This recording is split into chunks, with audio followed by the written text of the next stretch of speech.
Hey there, welcome back to our channel. I am Dr. Ahmed Ergin. I am an internist and an endocrinologist. Today we are talking about something that affects nearly everyone at some point in their lives, which is low back pain. Did you know that low back pain can be classified into three categories based on how long it lasts? Well, no-brainer, acute, subacute, chronic low back pain can all have different causes and treatments, which we'll talk about. In fact, approximately 90% of patients have low back pain that doesn't have a specific cause. Bummer. But for those that do, spinal stenosis, disc herniation, compression fractures are the most common culprits. Now, those people we say don't have any cause typically are musculoskeletal, which is just some strains and some typical aches from posture, etc. Okay? But cancer and infection can also be common reasons, which can be important to remember. Also, visceral disease like organ diseases, kidney stones, abdominal aortic aneurysms could also be to blame. So, whether you're dealing with back pain yourself or just curious to learn because your mama got it or your husband is struggling with it, keep watching for some important insights. When it comes to dealing with low back pain, it is important to take a holistic approach. You heard me right now. It's Holistic MD channel, right? We have to be holistic. It's not just about looking for physical symptoms though, but you also have to consider psychosocial factors that could be contributing to the problem. Now, things like stress, anxiety, and other mental health issues can have a big impact on how our bodies feel. The same goes for maladaptive coping mechanisms like avoiding work or physical activity altogether just because you have a little back pain. Well, if you don't assess these factors, as doctors, I'm talking to myself, we might not get the full picture of what's going on. And if doctors are watching it, thanks for watching. I think that will help you too. That being said, a thorough physical examination is crucial. So, patients, let your doctors examine you when needed, okay? They need to rule out some important underlying disorders that could be causing the pain, like disc herniation or cauda equina syndrome. Sounds fancy, right? It's a serious problem that can leave you paraplegic. Let's talk about imaging. So, for non-specific low back pain, shall we? Right. Here's the deal. A lot of people ask for imaging. Routine imaging within the first 6 weeks of symptoms does not really make a difference in improving outcomes. It is true. You see, imaging abnormalities are pretty common in both people like without any symptoms or those who have non-specific low back pain. If you image someone, you will find something. So discovering these abnormalities might actually lead to unnecessary and expensive interventions. Yikes, nobody wants that, right? And then you get more complications. Now, but don't you worry, my friends. There are situations where imaging is totally necessary.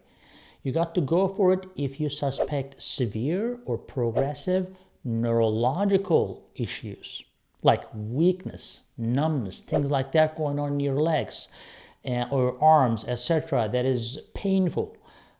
Yeah, and then you have a back pain on top of that, definitely. That could be sometimes life-threatening. In those cases, plain radiograph can be helpful to check for fractures, which is the most important thing. You don't want to miss that. Sacroiliitis, which is an inflammation in your pelvis area, or cancer.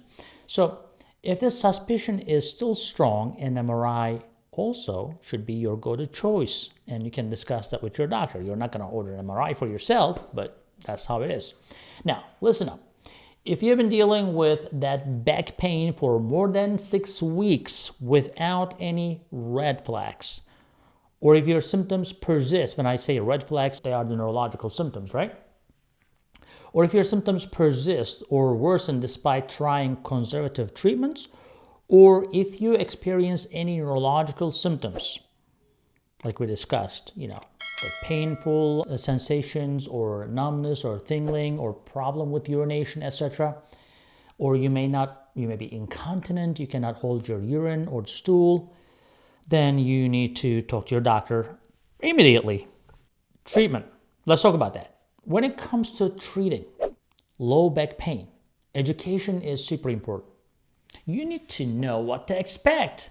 Help yourself sometimes to clear up some misinformation that you may have heard online or from some friend or something. You need to encourage yourself to do physical activity if it is possible. So if you can tolerate it, stay physically active, even if you have a back pain. It's all about staying active, avoiding bed rest. If your doctor is telling you go rest in the bed, change your doctor. So unless, like I said, you have neurological symptoms, you need a hospitalization, you need immediate imaging, something serious going on. I'm not talking about this. I'm just talking about you wake up one day, your back hurts. Don't just say, I'm calling day off, I'm going to stay in bed. Don't do that. Okay, let's not forget about checking for signs of depression, all right? Dealing with that appropriately is important. Who would say that depression can give back pain, right? But now, let's move on to the fun part. More treatments. So let's say you want treatment. You can't take it. We have got both non-drug and drug options to consider here. Of course, we like the non-drug stuff, right? Holistic stuff. But sometimes even surgery, if it isn't really needed, right? But for acute pain, we might recommend things like physical therapy, although people are like, I don't want to do that. But it's super important. You can use heat, you can use massage, or acupuncture. All of these will help, but it has to be done regularly. Not like once a month, every 6 months, not like that. Although, to be honest, there's not a lot of evidence because it's hard to do studies on those things. Now, on the other hand, spinal manipulation therapy shows some promise in reducing pain and improving function. Now, when it comes to chronic low back pain, there are a whole bunch of options. Well, there's actually exercise therapy for that. Manual massage, spinal mobilization, acupuncture, yoga, intensive. There's some interdisciplinary therapies at physical therapy centers, or even cognitive behavioral therapy. Pain is something very mental. That's why we talk about pain tolerance between people. One person is going to perceive the pain very different than the other person. If you're depressed, you're going to perceive the pain a lot more than the other person.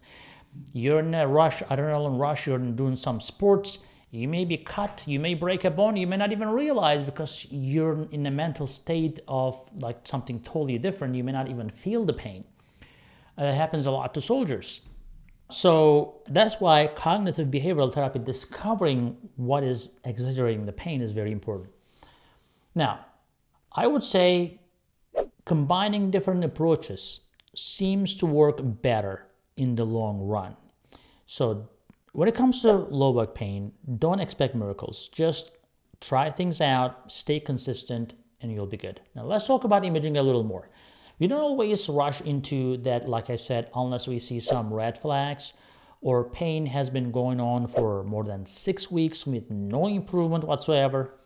There are neurological symptoms, and if someone is not fit for surgery, imaging might not be as helpful because think about this. You find something, the person is in the hospice already, about to die. What do we need the imaging for, right? But let's talk about how to tackle that back pain a little more. There's this thing called NSAIDs, like your ibuprofen, your Advil. You heard of them. They're all over the place on TV. They advertise it. They're like candies. They're supposed to help with pain and disability caused by low back pain. But guess what? They are not the best option at all. They're just the first choice among pharmacological treatments. Can you believe that? It's the first choice. But fear not, my friend. There is something way better out there, and that's called SugarMD Joint Support Supplement. Did you hear that? It's like a superhero for your back pain at sugarmds.com. Not only does it reduce your pain and disability, or it may, I will say, I never say it will for everyone, but it may help with some pain. It's a holistic approach, but also it may help reduce the amount of NSAIDs you use.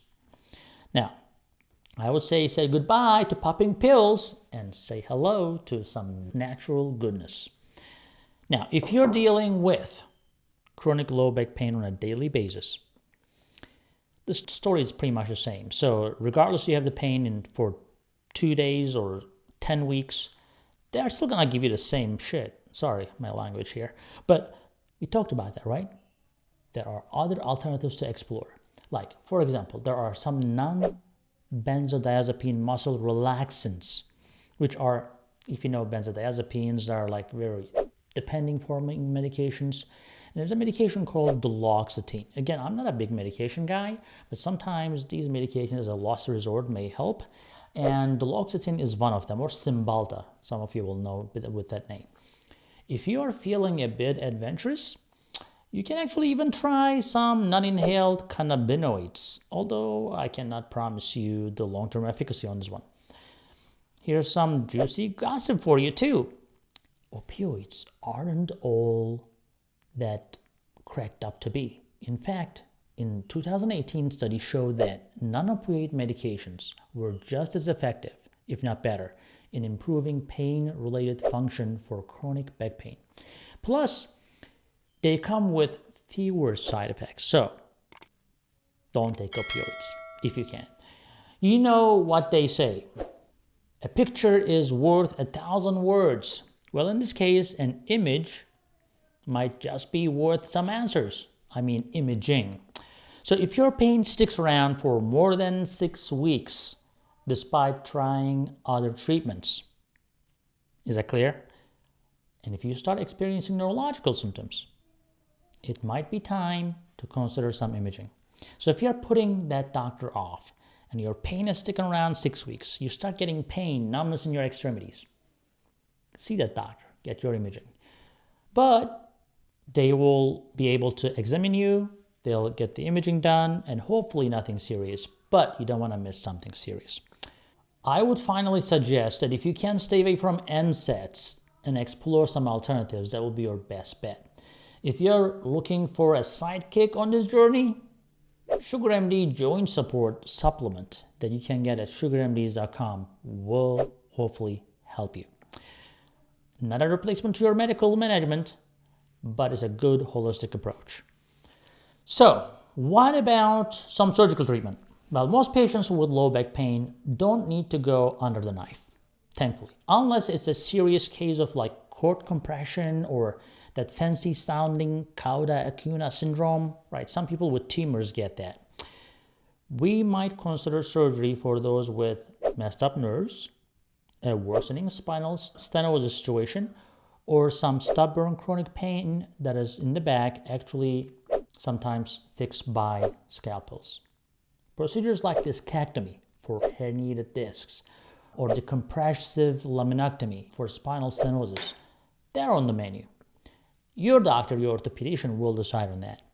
Let's talk about those trendy epidural shots, the glucocorticoid shots. Well, if you're diabetic, forget that, but they may be a popular choice for some pains and stuff, but honestly, they only give you a teeny tiny boost and only in the short term. Not that impressive, right? But hey, I would suggest use your holistic approaches, try the SugarMD joint support supplement. You will hopefully be happy at the end of the day. So you can give it a shot to all these things before you try the injections, but sometimes trigger point injections are necessary if the pain is very stubborn. So trigger point injections can be actually okay because they are not necessarily steroids. They are like combination of some NSAIDs, etc., lidocaine, and at some point you will have relief, but it's generally short-lived. But if you're an NSAID junkie, like if you're popping Advils every day, you're just masking the problem. You're not fixing anything. So don't fall for them. That's it for today. If you want to learn more, sign up to my newsletter at sugarmds.com. I will see you in the next video. Hey guys, I hope you're enjoying this channel so far, and I hope you subscribed already. If you didn't, do it. And if you did, watch this video right there. I think that will help you too.